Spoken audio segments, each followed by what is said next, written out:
rhymes with my last name, so Hyperbole Headley is what is frequently called around my house. But I have to say, I came here in '77 and was not the ideal student.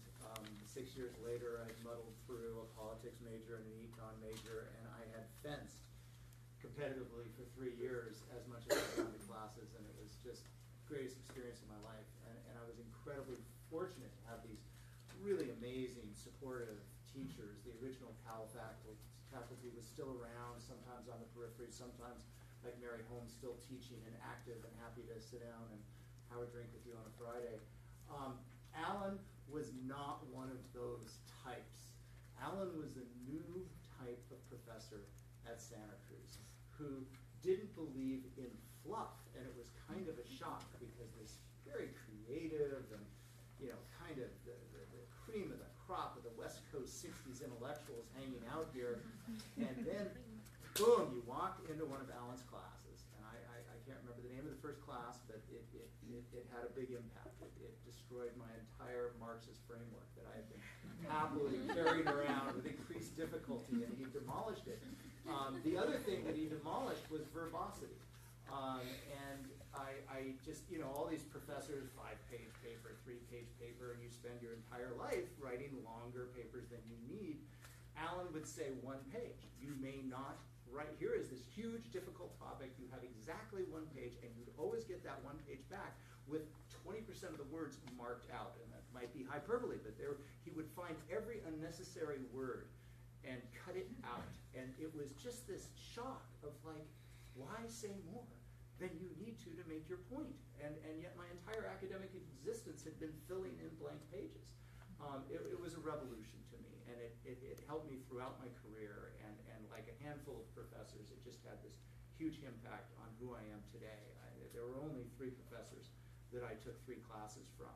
Jack Shar, the political genius that was here from the early days, Paul Lubeck, who created what is now the Everett Project, and dear friend, and Alan Richards. And with that, I will pass it over.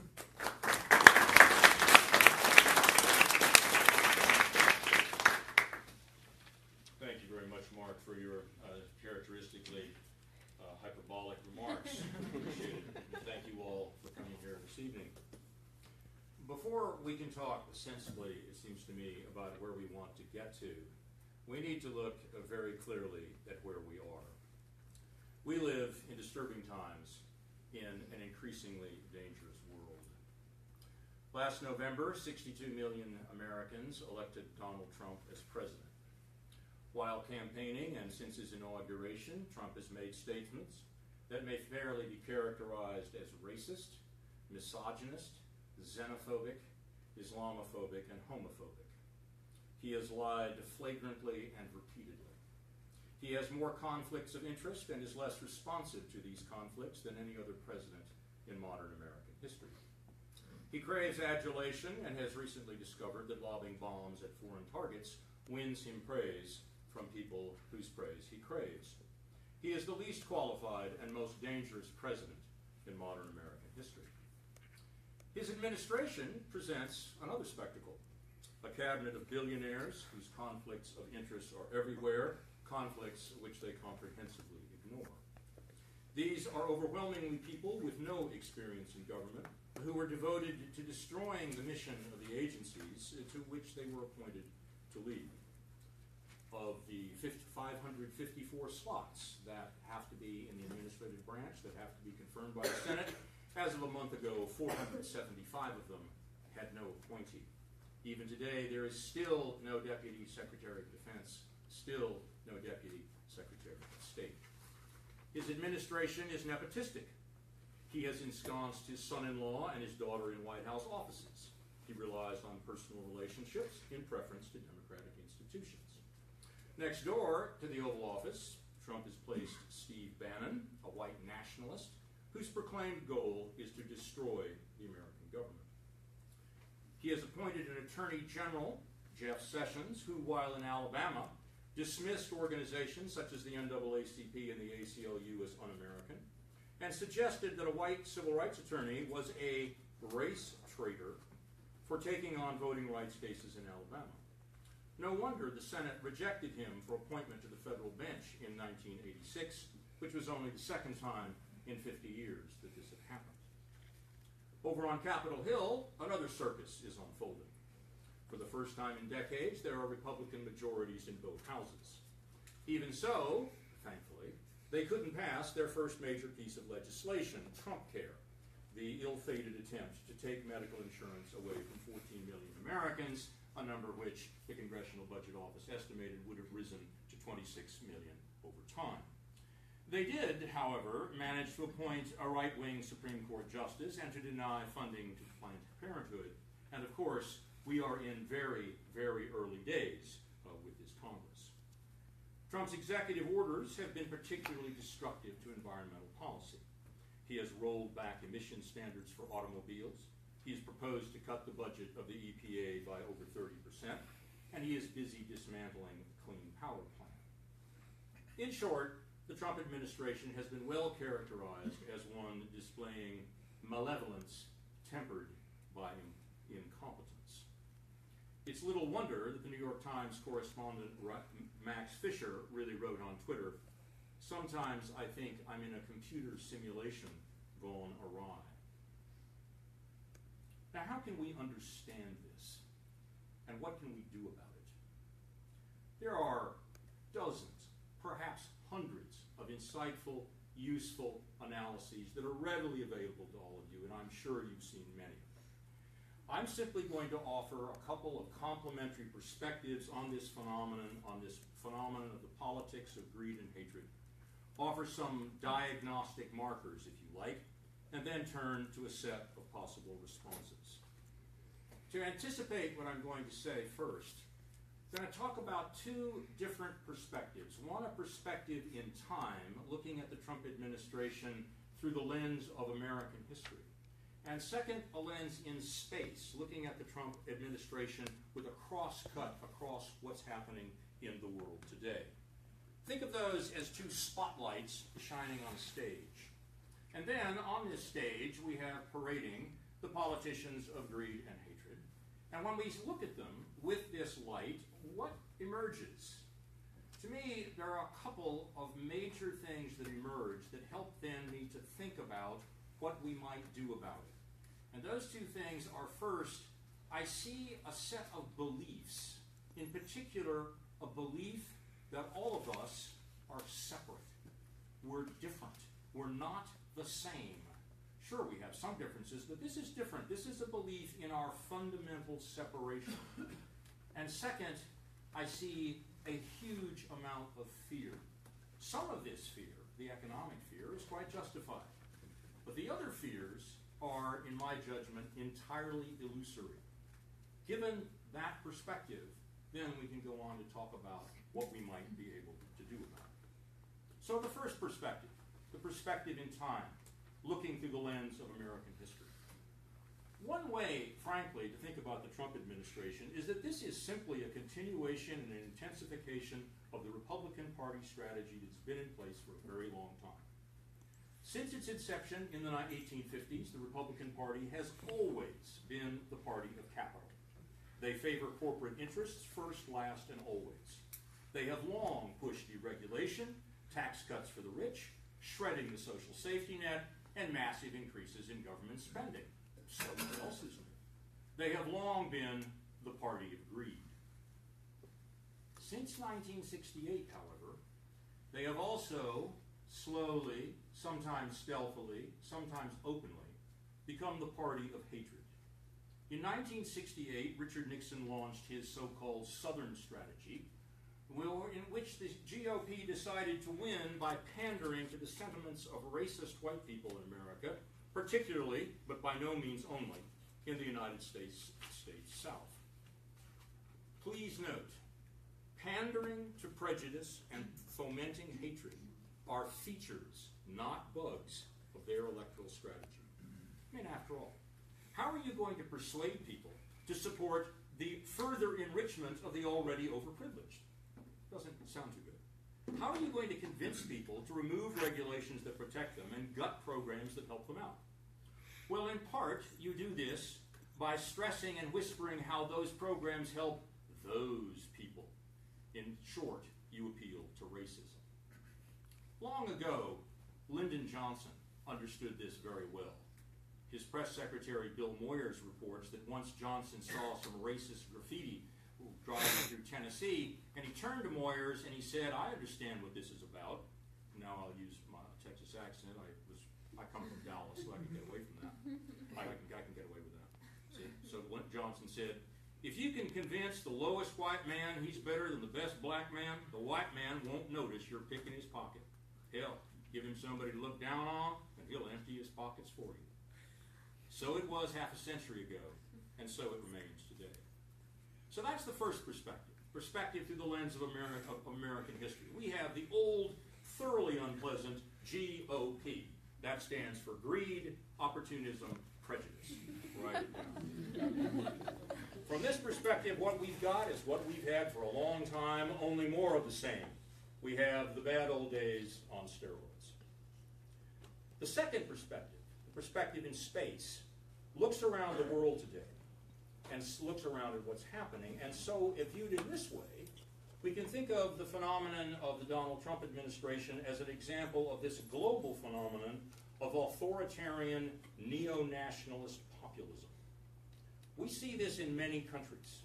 It's visible in the Brexit phenomenon in the UK, in the French election with Marine Le Pen and the National Front, in Germany with Pegida, in the Netherlands, Austria, Italy, Hungary, Greece, Turkey, India, and that's only a partial list. If we look at all these movements, some analysts have, I think, quite usefully posited that these movements make similar claims and they deploy common means to try to achieve their goal. They make two core claims. Claim one, they, the populists, the neo-nationalists, are the only legitimate representatives of the people. No one else is legitimate. So any government that they don't control is not just an unfortunate development, but is deeply and profoundly illegitimate. They refuse it any legitimacy. That's the first assumption. The second assumption is that the people are only some of the people. They say, we alone are the people. The people, as authoritarians define them, and their leaders, are thought of as pure, while their opponents are impure, tainted, corrupt, evil, not fully human, and therefore should be excluded from the body politic. Donald Trump said this on May 7th, 2016, quote, "The only important thing is the unification of the people, because the other people, they don't mean anything." Trump's slogan, as most of you are well aware, really was "Make America White Again." So those are their ideas. That's their claim. We're alone, only we are the people, and only we are legitimate in ruling. Then what are their means? Four basic features. First, colonize the state, place their cronies in the civil administration, move against the independence of the courts, create their own media, and vilify all opposition and opponents. Second, promote corruption. Don't just indulge in corruption, but promote it. Again, it's a feature, not a bug. Ignore rules against conflicts of interest. Provide business favors to your supporters, and so forth. 3, systematically suppress civil society. These folks view opposition from civil society as fundamentally treasonous because such opposition undermines their claim. After all, if there are people who object to what they're saying, well, and if they alone represent the people, these other people can't be the people, right? QED, right? That's how they think. This helps explain their hatred of an independent judiciary and an independent press. These institutions challenge their core claims. Consequently, they engage in systematic lying and in furious attacks on the judiciary and independent media. And fourth and finally, if you can, start or escalate wars. From Ankara, Turkey to Washington, D.C., national emergencies are particularly helpful to authoritarians. We Americans saw this in 2001 with 9/11 and the Patriot Act. Trump's bombing of Syria and Afghanistan may provide a taste of what is yet to come. So those are the two takes. But please note, these takes are by no means mutually exclusive. Robert Reich, on his blog, used the rhetorical device of, you read in the newspaper about Steve Bannon versus Jared Kushner fighting in the White House. And Reich said this, quote, "We're likely to be left with the worst of both worlds. Bannon's brand of anti-establishment populism that seeks to undermine the core democratic institutions of government, and Kushner's oligarchical republicanism that empowers and enriches CEOs, Wall Street, and billionaires." Now, when I think of these two perspectives, in time and space, thinking of them as spotlights illuminating the stage, and then I look on this stage on which the politics of greed and hatred are strutting around on stage right, I'm struck by two things, two features, as I said. One is a belief, and one is a set of fears. This belief in separateness, separation, stands out particularly in the politics of greed. This belief is the crazy conviction that we humans are fundamentally disconnected. We're isolated, we're separate. This belief is the philosophical core of defenses of selfishness. The politics of greed, above all, is an ideology of separation. Margaret Thatcher, former Prime Minister of the UK, was a leading luminary of this particular delusional ideology. She vehemently argued that society doesn't exist, rather only an agglomeration of individuals exist. She thought that people were isolates, like pebbles in a basket. Now, this simply can't be right. As the old saying goes, everybody is somebody. Every one of us was born at a specific time, in a particular place, and from two parents, and no one had anything to say about any of this. It also can't be right, since it's obvious that social animals like us depend on each other, basically, for absolutely everything that makes our lives possible. For food, for water, for clothing, for affection, everything. Everything we care about comes to us through the cooperation with other human beings. As so often, this was summed up the best by Mark Twain, who once said, "A self-made man is about as likely as a self-laid egg." Belief in self-laid eggs is the taproot of the politics of separation, of the notion that greed is good. Furthermore, as we've seen, there's this added belief that only some of us are really people. Paul Farmer, the doctor and humanitarian, said it very well. The root of all that's wrong with the world is the belief that some people's lives matter more than others. Now, it's much, much easier to fall for this kind of malignant nonsense if we are frightened. And this brings me to the second thing I see on the stage when I look at the politics of greed and hatred. I see a huge amount of fear. Some of these fears are very real, but others, I believe, are wholly imaginary. Think about the real fears, economic. Working class wages in this country have stagnated for at least 30 years. U.S. factories now manufacture twice as much as in 1984, using 1/3 fewer workers. Income inequality in the U.S. is at the highest level it has been since the 1920s. And the institutions that make social mobility possible, and those that protect vulnerable families, all of these have undergone drastic cutbacks, which leads, as I'm sure you know, families to shoulder more debt and also lower their horizons. Many people's lives in this country and elsewhere in the world are indeed increasingly insecure, and it is not surprising that they are afraid. These fears are real, and they are rooted in reality. We definitely need to craft strategies to reduce these very real fears.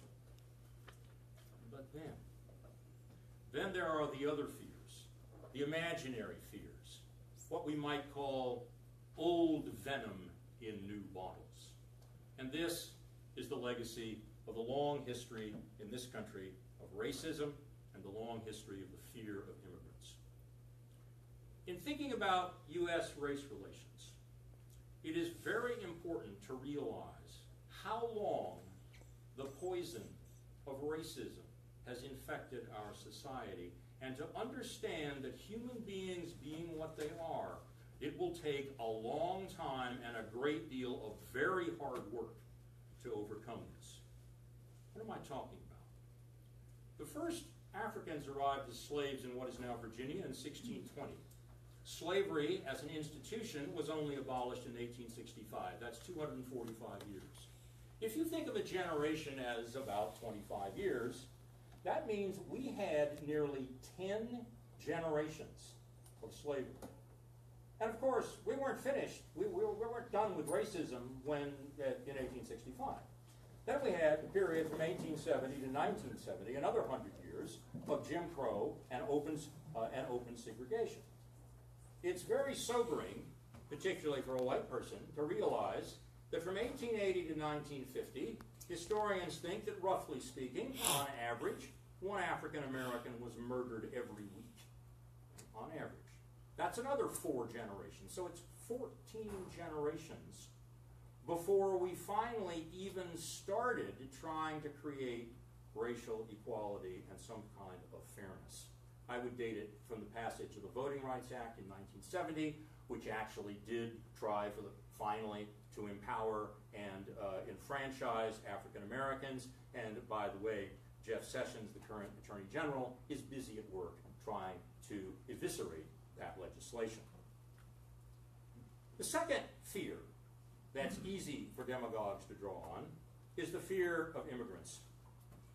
Immigrants in the U.S. have risen from roughly 1 in 20 in the population in 1970 to more than 1 in 8 today. That's a historical high compared, the only other period that compares to it is 100 years ago. There's an even higher percentage of households who have at least one family member who's foreign born. Well, basically, 1 in 5, according to the census, married couples in the U.S. include a spouse born in another country. Where do these people come from? Well, again, according to the census data, roughly 2 out of 5 come from Latin America, and 1 out of 3 come from Asia. You can see that this, again, provides a fertile soil for racist demagogues. Much immigration in the last 15 years has gone into areas in, for example, the U.S. South, which had not had much immigration previously. It's very instructive that you can find maps on Google that by county that show the increase in immigrants over various time periods, and it's very striking how much the increase in percentage terms is very high in the U.S. South and Midwest. In the U.S. today, roughly 1 in 5 Americans is Hispanic and Latino, and roughly 1 in 20 Americans are Asian. And a large number of older white Americans are afraid of this. I tell my 27-year-old son in the Coast Guard, he said, Thomas, you just have to wait for old guys like me. We just have to die. You just have to get, then you guys can actually do something. So these older people, and younger people, alas, are like the French voters of the National Front. They imagine that they are losing their country. Now, we here in California know that these fears are entirely imaginary. California population, 40% Latino, 15% Asian, 7% African American. And most of us think this is great. We celebrate it, and with good reason. But elsewhere, and even in some places here, there's fear. Fear of the other, fear of difference, fear of change. Just as in the past, these waves of immigration provoked backlashes, that we're experiencing the same thing today. My ancestors came from Ireland in the 1840s. And then there was a movement called the Know-Nothings in the 1850s, which said there was no way that the Irish would ever assimilate. They were irredeemably foreign. No way they would ever be Americans. For better or for worse, we are. Same thing happened against the Chinese and the Japanese, only even more viciously in the 1880s to the 1920s, and the same thing happened to the Italians and the Eastern Europeans in the same period. It's happening again today. Now, the good news is that, of course, there are immense global forces which propel migration from poorer to richer countries, and these forces will not go away. Xenophobes, in effect, a metaphor I like, is they want to slam shut a door whose hinges long ago rusted off and whose door lintels are thoroughly rotten. They can't do it, but they'll try. But then this provokes fear, and this same story of rapid change stimulating imaginary fears, which then are fanned by unscrupulous political entrepreneurs, That's equally true for other cultural changes, like advances in the rights of women, like improvements in the rights of the LGBT community, and so forth. It's the same thing. These changes provoke imaginary fear in some people, especially people who are already insecure for other reasons. They feel their lives are unraveling. They can see only steadily diminishing prospects for themselves and their children. And demagogues can smell opportunities to fuel imaginary fears like dogs can smell smoke from a barbecue. They'll go for it every time. So, how to respond to this? What can we do about this? Given what the politicians of greed and hatred are trying to do, obviously, we must resist this. And we resist this not only because we oppose divisions, we're against corruption, we think selfishness is delusional, we don't like pointless wars, and we abhor environmental destruction. All those things are true. But also, we oppose it because we seek to build a better society, a society which is more inclusive, more respectful, and fairer. If I'm right that these two features, this feature of the delusion of separation and imaginary fears that people have, what we need to do above all is to promote human solidarity and to reduce fear. If you are doing anything to promote human solidarity and reduce fear, you are helping out. This is what we have to do. We can and must take action to do this, both at the level of civil society and at the level of explicit politics. And here, we also have to think about it in several levels. We need to think about it, first of all, at the personal level. If you think about how you personally can do this, what can you do personally to promote human solidarity, reduce fear, and try to build a better world? Well, of course, Gandhi summed this all up a long time ago, and I'm sure you've heard it. You need to be the change you want to see. In general, we all need to model and display and stand up for inclusion, decency, respect, and kindness. We need to be fear busters. We need to build a civil society, and don't be alarmed by this fancy academic word of civil society. It's really very simple. It's talking about all the vast web of connections we all have with each other. Philip Zimbardo, the famous, justly famous, emeritus professor in social psychology at Stanford, the creator of the famous, or is it infamous, Stanford prison experiment, said this recently, quote, "You just practice daily deeds of goodness, daily deeds of kindness, daily deeds of compassion." What does this mean? It means everybody you meet, make them feel special. Learn their name. Make eye contact. Shake hands. Give them a compliment. Remember their name. That's a hard one for a little. Do little deeds. Holding the door open in an elevator. Help people. It's all about creating a sense of caring and compassion, a community. Heroism is compassion put into civic action. If Donald Trump and his ilk model aggression, arrogance, and rudeness, we can all model friendliness, empathy, and courtesy. This is the first thing we can do. Second thing we can do is that we can resist hatred and the politics of hatred by trying to protect the vulnerable. And here there's a simple slogan. If you see something, do something. For example, if you're walking down the street and you happen to have the misfortune of seeing a Muslim woman in a hijab being hassled by some bigot, walk over to her. Say, "How are you? What time is it? Lovely day we're having." Or as the case may be, "My God, I hope the rain will stop." The idea is to engage her and it begins to diffuse the situation. There's some very helpful resources online about how to do this skillfully in a way that you don't endanger yourself, and all of this is a very good thing to do. Then, another example. If you see hateful graffiti, racist graffiti, okay, or any other kind of racist graffiti, take a picture of it first on your cell phone so you can give it to the police, and then take it down, or even better, enlist those around you to help you take it down. There's a story you might have heard that happened in early February. There's a guy named Jared Need. He's a 30-something sous chef who works in Manhattan.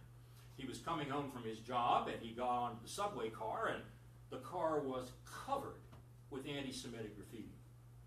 Now, he worked with whiteboards a lot, and he knew, alcohol gets rid of that kind of print.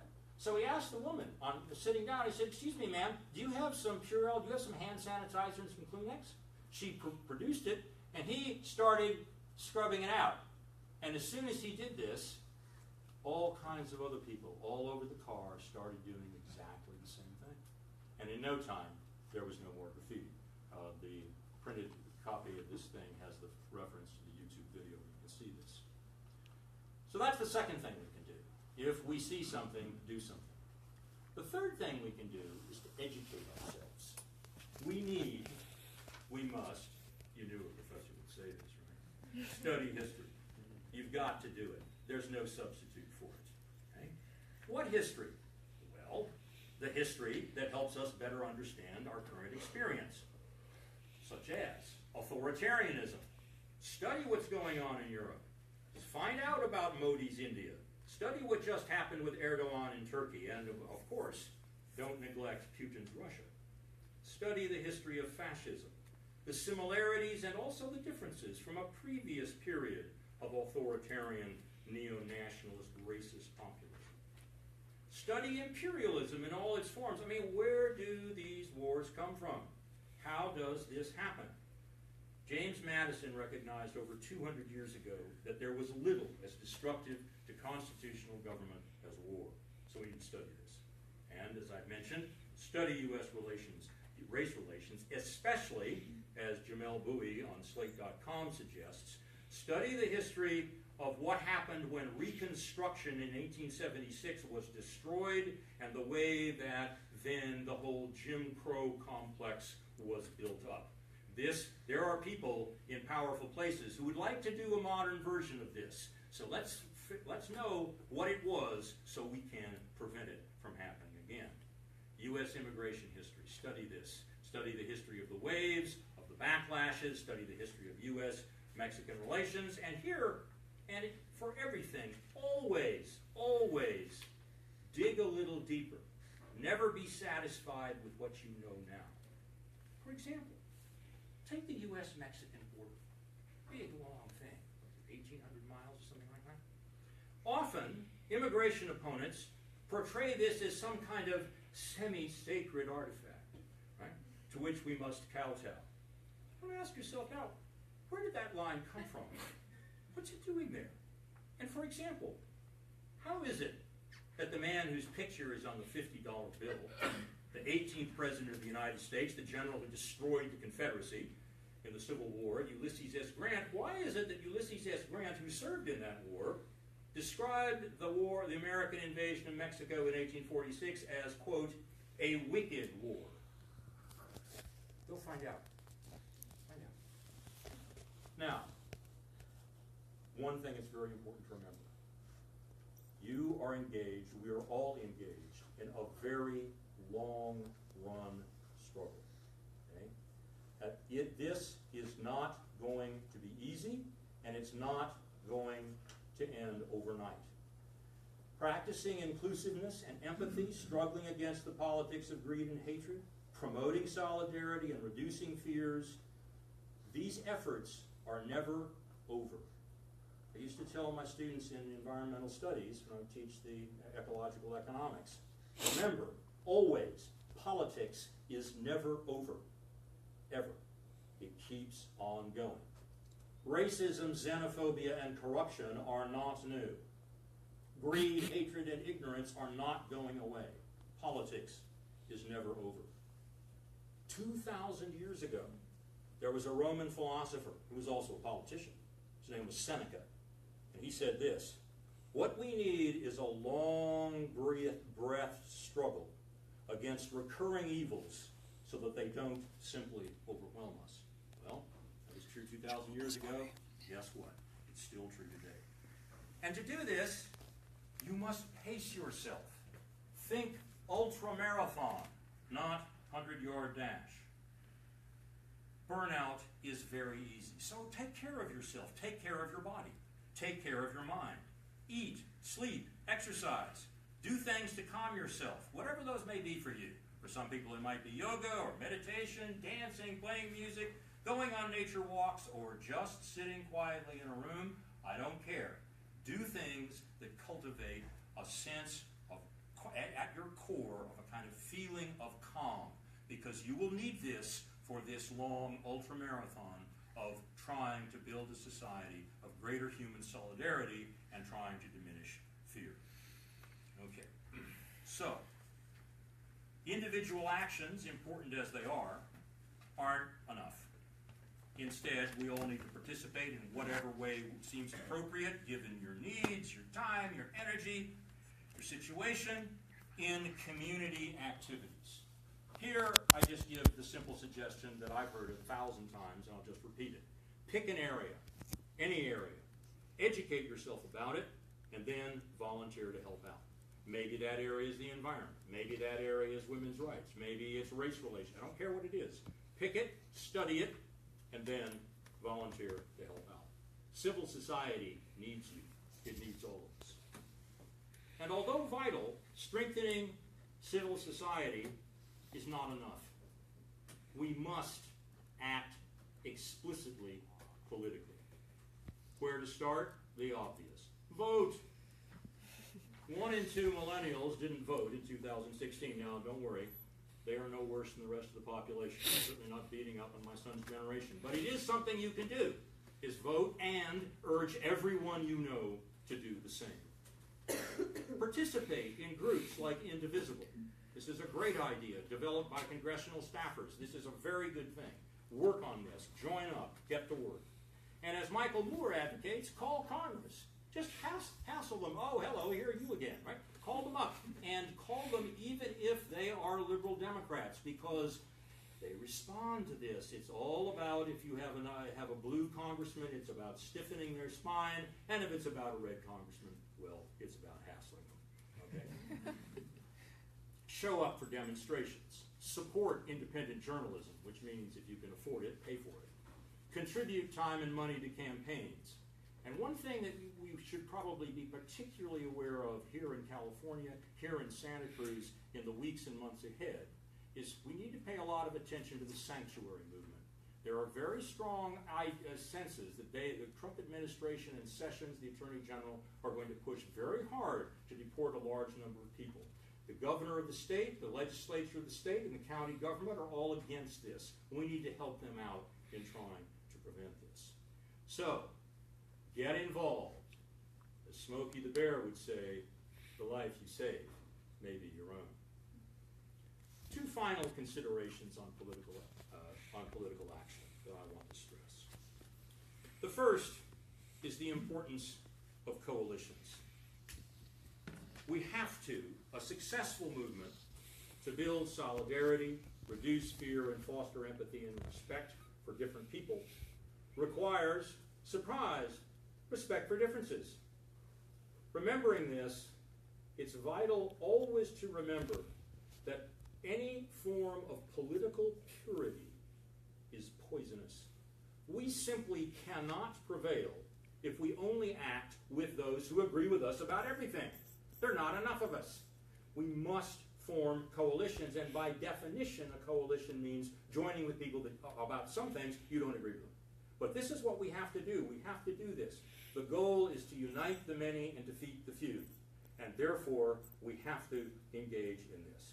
It's really vital to remember, I always try to remember, the words of a famous French statesman of the early 19th century, a man named Count Talleyrand, who once said, "The best is the enemy of the good." We cannot afford purism. History is littered with examples of divisions on the Democratic left that have defeated the cause, from Germany in the 1920s and early 30s to the American election of 2000 to the coming election in France, and indeed, in some measure, a minor measure, our own election in 2016. Let's not be our own worst enemies. And secondly, from the same perspective, we must be nonviolent. This is for philosophical, strategic, and tactical reasons. Philosophically, first of all, it's just a simple matter of consistency. If we want to build a society of equality and dignity, we want a society of mutual respect, well, then we can't do to others what we would not have them do unto us. We have to treat them in the same way that we wish to be treated. We have to recognize their dignity as human beings, and acts of violence negate that dignity.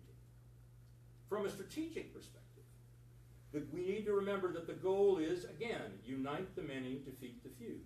From this point of view, it is essential not to inflame the fears of the ignorant, the misinformed, and the gullible. Always remember the 11th commandment. Thou shalt not provide Fox News with propaganda opportunities. Don't do it. Finally, there are just simple tactical reasons for practicing nonviolence. Simply put, the forces of greed and hatred are way better at violence than we are, and there is no shame in that. So please remember, we must have the courage, and it takes a lot of courage, to remain steadfastly nonviolent. So in conclusion, the politicians of greed and hatred seek to exclude. We strive to include. They denigrate. We show respect. They vilify. We reassure. They foment violence. We practice peace. If they say, we alone are the people, we say, we also are the people. We need always to remember the wise words of the late Polish sociologist Zygmunt Bauman, who said, quote, humanity is in crisis, and there is no exit from this crisis other than the solidarity of human beings. I want to close with the words from 100 years ago, written by the great Chinese novelist Lu Xun. He said, hope is like a path in the countryside. At first, there is no path. And then, as people are all the time coming and walking in the same way, a path appears. You can do this. We all can do this, provided that we do it together. Thank you for listening.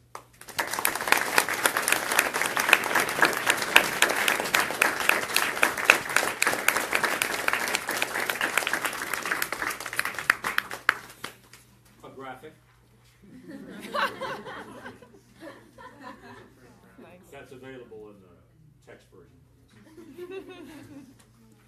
We have some time for questions and comments. Alan, are you willing to take some questions and comments? Absolutely. Open to the floor. Thoughts, questions?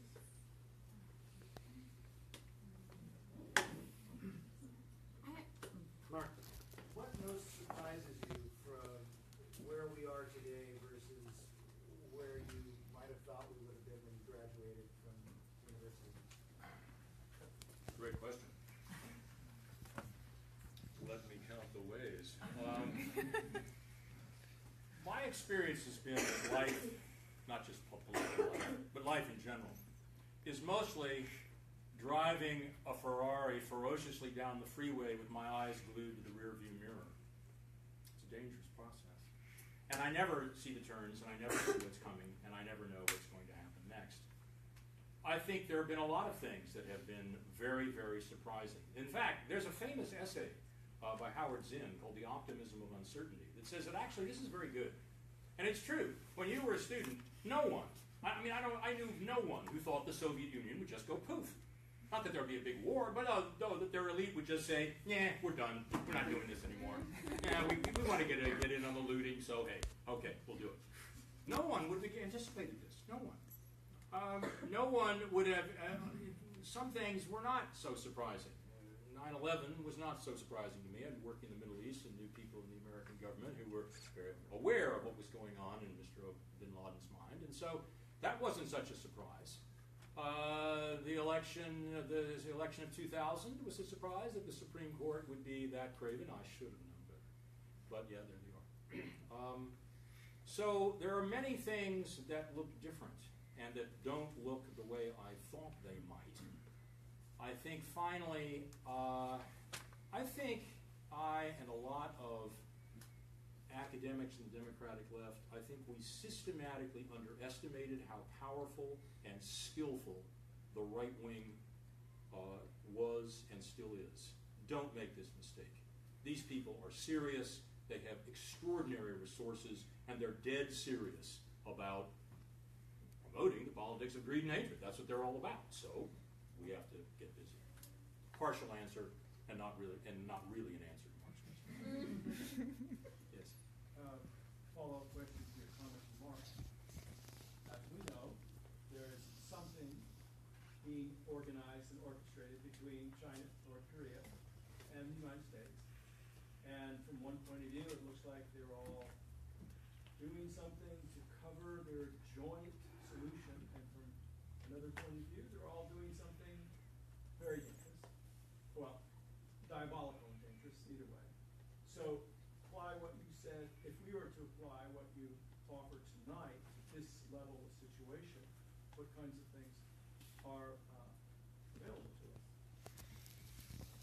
I think the honest answer about anything concerning North Korea is that very little is available to us other than trying to encourage anyone in the United States and anyone in China to not do the worst and stupidest. That's about as good as it gets. No one has any leverage over the North Koreans. It is a myth to think that. It seems to me, I mean, a little bit here and there. The very informative thing to do is to go to the New York Times, and I quoted him at the beginning of my talk. There is this guy named Max Fisher. He writes a column called The Interpreter, where he interprets the news. He has his most recent article is about the way that the situation with the North Koreans effectively is one of those things that has no solution. Now this drives Americans crazy, right? We're the original engineering country. We believe that every problem has a solution. Well, you know what? In history, that's simply not true. So don't think solutions. Think management strategies that may avert the worst and stupidest. This is what we go for. Yes? On more of a social level, like often on Facebook, I'll see the argument of we should just kill all cops, kill all Nazis. So do you think it's worth the time to engage in debates about that, or what is a good way to promote nonviolence in a community? That's a great question. Well, first of all, you can tell by looking at my face and hair that I really am not entitled to an opinion about what you should do with Facebook. So, I don't know. I don't know what the best way to deal with that. I did have to set up a Facebook page at one point, but I confess I avoid it by and large. The difficulty, of course, as you know much better than I, is that you engage with these people, you're not really engaging with them because they're just going to flame you and do things like this. But it is important, I mean, sometimes, if it's depending on the situation, to just keep repeating the obvious. No, we don't want to kill them all, because if we do that, we become them. So we don't want to do this. That's not the kind of society we want. That's not the kind of world we want to live in. The great late German philosopher Hannah Arendt once said, "Violence changes the world, and one of the most probable ways it changes the world is it creates a more violent world." So I'm not saying that there aren't situations which violence is necessary. Self-defense is obviously legitimate. But be careful. And remember, they're way better at this than we are. So don't do it. Yes? I was wondering if you could elaborate on fragmentation within the Democratic Party, like currently, and what causes of that are, or what you think solutions could be? The Democratic Party has been fragmented since there was a Democratic Party. We are the party of chaos and argument and throwing, food at each other. We're the party of food fights. This is not a good idea. It happens a lot. Compromises are necessary. Purity in politics is dangerous. But of course, it's a balance, because you also don't just want to give away the store to people who don't want to do anything. So it's an art. That's why politics is essentially an art form. It's a science, yes, but even more, it's an art form of finding out in a specific concrete situation what is the best thing to do to try to unite the many and defeat the few.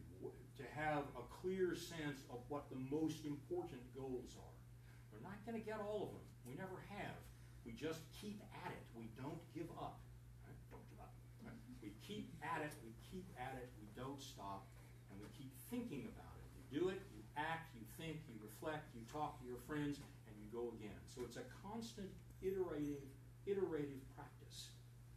That's the best answer I can give. I'm no expert on the Democratic Party today. Far from it. Yes?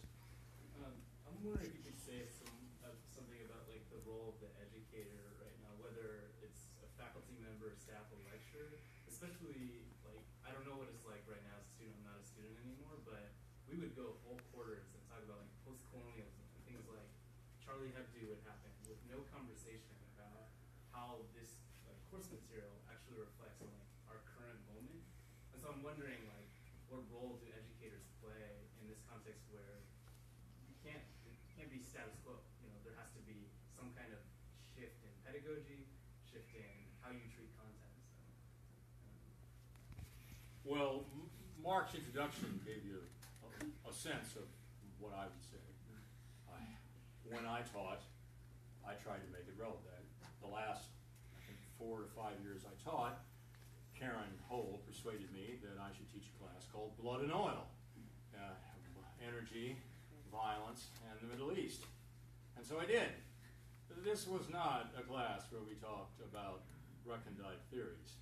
We talked about history, we talked about prices of oil, we talked about who had what, and who was killing whom and why, and what we might usefully do to stop this. So that's the kind of stuff that I tried to do when I was teaching. I know there are a lot of faculty members who try to do the same thing. You know, and then there is academics are under all kinds of professional pressures. I think the best thing you can do is raise these questions with them. Ask them. Say, yo, excuse me, why are you talking about this? Why aren't you talking about this other thing? And they might have something useful to say. I don't know. Try it. Mark? I was wondering what your thoughts are about kind of a current kind of theme in the university life where a controversial speaker will be protested to the point where they're not able to speak. What do you think the role of the university is as an intellectual center and as our responses to some of the hateful speakers that can be invited? Well, my own personal feeling, and I don't hold to this view with great tenacity, but my personal feeling is, once again, remember the 11th commandment. Thou shalt not provide Fox News with propaganda opportunities. Don't do it. Okay? 1. 2. Hateful people thrive on hate. I mean, consider Ann Coulter, who apparently will be speaking at Berkeley soon. Right? The first time I ever saw her, 30 years ago on television, I didn't know who she was. I think it was some airport in the news, the sound was off. I saw this woman who was virtually, spittle was flying from her mouth. She was just filled with rage, and I thought, whoa, what is wrong with that lady? Well, I don't know the answer to that question, but if you've ever seen her in debate, she thrives, she feeds on it. They feed on hatred. What they really can't stand is ridicule. This is a message that we get very strongly from the Eastern Europeans. When they were dealing with the Stalinists, and now in Russia, same thing, they say, ridicule is very useful. Humor, make fun of them. I mean, if you think about it, much of what they're doing is just ridiculous. It's just ridiculous what you're doing. So point out how ridiculous it is. Make fun of them. Go make fun of them. Like in the Michael Moore thing about the Canadians saying, well, what do you do when you get angry? So, we make fun of them. Don't shoot them. So, try that. Yeah. Do you personally think that there's a silver lining in the Trump administration where groups who have historically not been in such solidarity are now uniting, and there's a level of momentum for activism that I personally haven't seen in my short 19 years of life, but As my Jewish friends would say, from your lips to God's ears. I hope so. Right? I think there is some evidence of this. I think you're right. And that will only continue if we make it happen. So that's really crucial. In a way, you just summarized the whole talk. Go do this. Okay? it's got to happen. We can do that, great. And the good news is that people who voted for Trump, some of them will come over because, after all, I mean, a society with more solidarity, more friendliness, more kindness, what's not to like? Try it, you'll like it. So following up on what you just said, actually, if you had given this talk at a college in Kansas, how would it have been different? Well, I would have been a little more circumspect in my speech coming from Dallas. I know how one needs to talk in certain quarters. So, yeah, I would have given an entirely different talk. I would have first done a little research to find out, about the particular place, and because after all, university environments tend to be rather liberal. They do. I mean, if you look, everybody talks about Texas as a red state, and indeed it is, but if you look at the maps by counties, for example, Barack Obama got 58% of the vote in both times in Dallas County.